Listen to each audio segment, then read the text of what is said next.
Dictation की इस series में आप सभी का स्वागत है। फर्स्ट 80 वर्ड पर minute and second part 100 word पर मिनट डिक्टेशन बोले जाएगा। Dictation start in 5 second.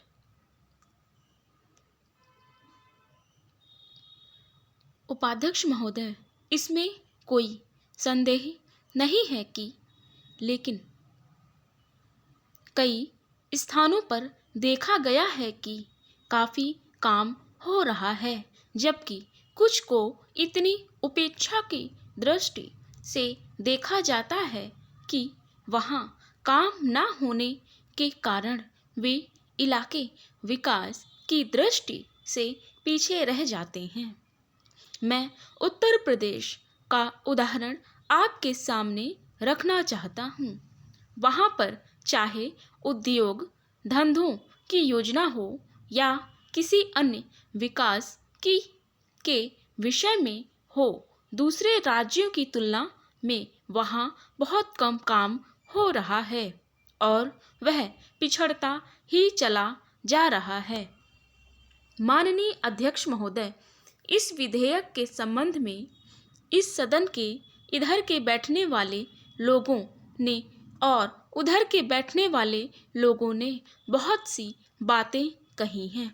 जैसा कि यह विधेयक है, इसको अभी प्रवर समिति के सामने विचार के लिए जाना है और वहां से विचार होने के बाद यह इस सदन के सम्मुख फिर से विचार के लिए प्रस्तुत किया जाएगा। तब माननीय सदस्यों को पूरे तरीके से यह अधिकार होगा कि जहाँ तक इसके अनुबंधों का संबंध है उसमें परिवर्तन कर सकते हैं या उनको हटा सकते हैं। कल से जो बातें हो रही हैं वह सब नोट की गई हैं और मैंने बहुत सी बातों को सुना है। प्रवर समिति में उन सब बातों पर विचार किया जाएगा। बहुत से माननीय सदस्यों ने इस तरह की बातें कही हैं, वह बहुत आवश्यक मालूम हुई हैं और जैसा कि मैंने कहा है कि उन पर विचार किया जाएगा। जहाँ तक सहकारिता का संबंध है, चाहे इधर के बैठने वाले माननीय सदस्य हों, चाहे उधर के बैठने वाले माननीय सदस्य हों, सबकी यह मांग है कि जब हम जनतंत्र में विश्वास करते हैं और अपने प्रजातांत्रिक प्रणाली में कायम कर ली है, जबकि देश में गरीब हैं और उसका गलत लाभ भी उठाया जाता है, तब सहकारिता की बहुत आवश्यकता है। इसको रोकने की आवश्यकता है। यह सभी लोगों की राय है। जहाँ तक इस सहकारी विधेयक का संबंध है, बहुत से माननीय सदस्यों ने बहुत सी बातें इसके संबंध में कही हैं। मैं सब बातों का विवरण में तो उत्तर नहीं दे सकता हूँ, लेकिन मैं थोड़े में खास बातों का उत्तर देने की कोशिश करूँगा। जैसा मैंने अभी कहा, जब हमने अपने यहाँ जनतंत्र कायम किया है तो हमें समाज के ढांचे को बदलना पड़ेगा। महोदय, मुझे इस संबंध में एक बात और कहनी है। वह यह है कि मुझे मुख्य आयुक्त के भाषण के अनुसार यह आशा थी कि सरकार मजदूरों की उन्नति के लिए, उत्थान के लिए, उद्योगों के विकास के लिए और गांवों की स्थिति सुधारने के लिए तकनीकी प्रशिक्षण देने का काम करेगी। लेकिन ऐसा ज्ञात होता है कि आर्थिक शक्ति सीमित होने के कारण इस ओर कार्रवाई करने की संभावना नहीं रही। फिर भी मुझे आशा ही नहीं अपितु पूर्ण विश्वास है कि भविष्य में हमारा मंत्रिमंडल इस ओर अवश्य अविलंब ध्यान देगा। इसी प्रकार से ग्रामीणों की अवस्था सुधारने के लिए सरकार घरेलू उद्योग धंधों को भी बढ़ाएगी जो अभी तक नहीं के बराबर हैं। पूर्ण विराम। अब स्टार्ट होगा 100 वर्ड पर minute dictation. Are you ready? Start in 5 seconds.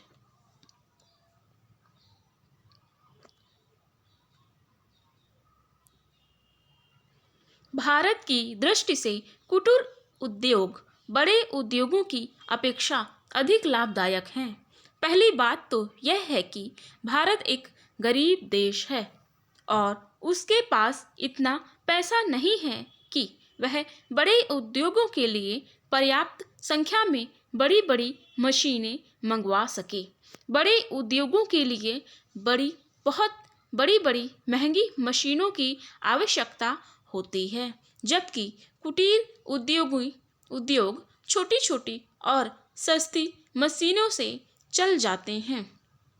कुटीर उद्योगों के लिए ना तो बहुत बड़ी बड़ी इमारतें बनानी पड़ती हैं और ना ही बहुत महंगी मशीनों की आवश्यकता पड़ती है।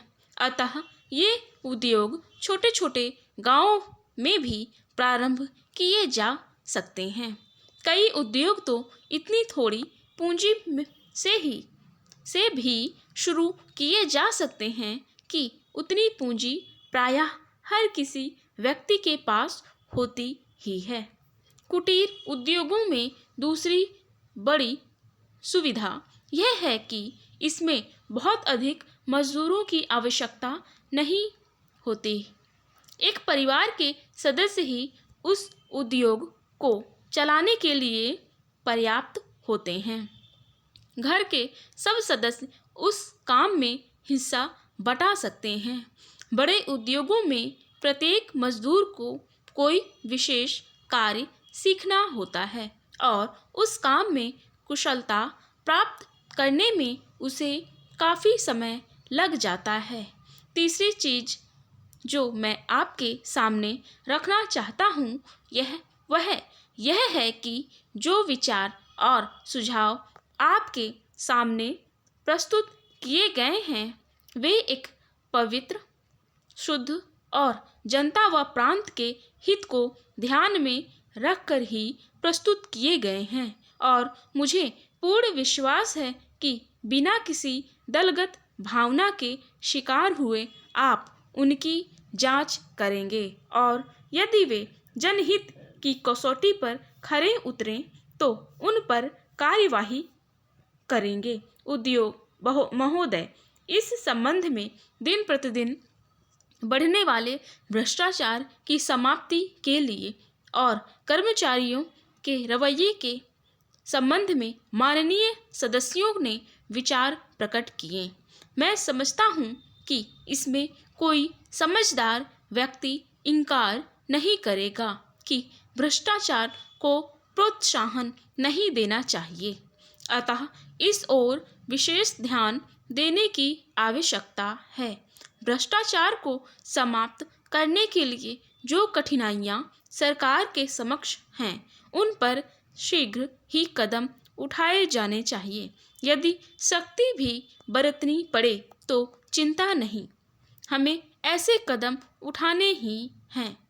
मैं यह जानता हूँ कि बहुत से लोग, जिनमें कुछ हमारे साथी भी हैं, इसकी कुछ बातों का विरोध करते हैं, परंतु यदि हम देश की उन्नति चाहते हैं, यदि हम देश को आगे बढ़ाना चाहते हैं और विशेषकर यदि आप समाजवादी ढांचे के आधार पर कि कांग्रेस ने देश के लिए निश्चित किया है, इस देश की व्यवस्था करना चाहते हैं, तो हमारे लिए आवश्यक है कि हम इस तरह से कदम उठाएं कि जिससे लोगों को अपनी जीविका सुंदर ढंग से कमाने के लिए साधन जुट जाएं। पूर्ण विराम। धन्यवाद। डिक्टेशन को लिखें एंड सेशन को लाइक शेयर जरूर करें। चैनल पर फर्स्ट टाइम विजिट की हूँ तो सब्सक्राइब करें। थैंक्स।